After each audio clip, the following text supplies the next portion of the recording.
The Trojan War in a nutshell.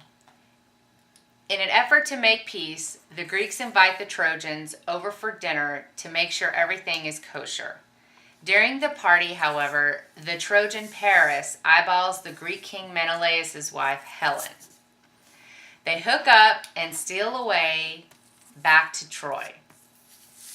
Menelaus is not too happy about this and convinces King Agamemnon and several other kings to go to Troy and get her back. This obviously means a scuffle, which actually turns into 10 years before the story of the Iliad by Homer picks up. Anyhow, Paris' brother Hector is the greatest warrior in the Trojan army and says he'll defend his brother and Troy against the Greek invaders.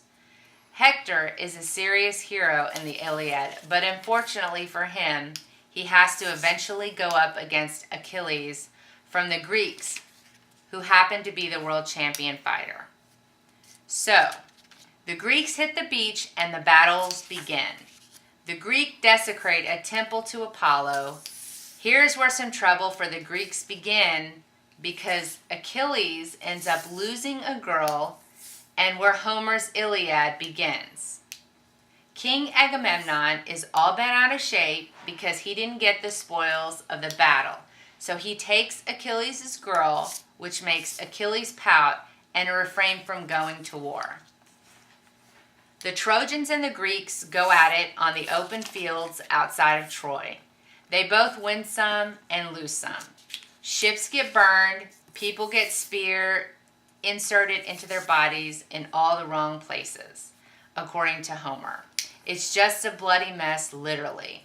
In the meantime, Helen blames herself, which is pretty appropriate. Paris comes across as a big wuss compared to his brother Hector, and nothing seems to be going right for any sustained period of time for either side. The end of the Iliad has Hector and Achilles finally meeting up for their showdown, which really isn't much of one, as Achilles seems to toy with Hector until he kills him. Then Achilles straps his body to his chariot and drags his body around in anger over his cousin's death in a previous battle.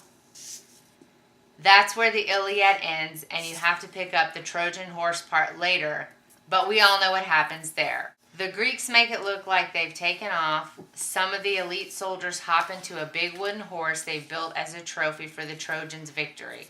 Me personally, I would have burned it outside the city gates so the fleeing Greeks would see it in their ships across the horizon, but the Trojans are apparently not that smart. The Greeks wait until nightfall, jump out, sneak into all the homes, and leave candy and presents for all the good boys and girls, and then fly away in the night. Haha, just kidding. No, really, they jump out, slaughter everyone, and burn the city. The end.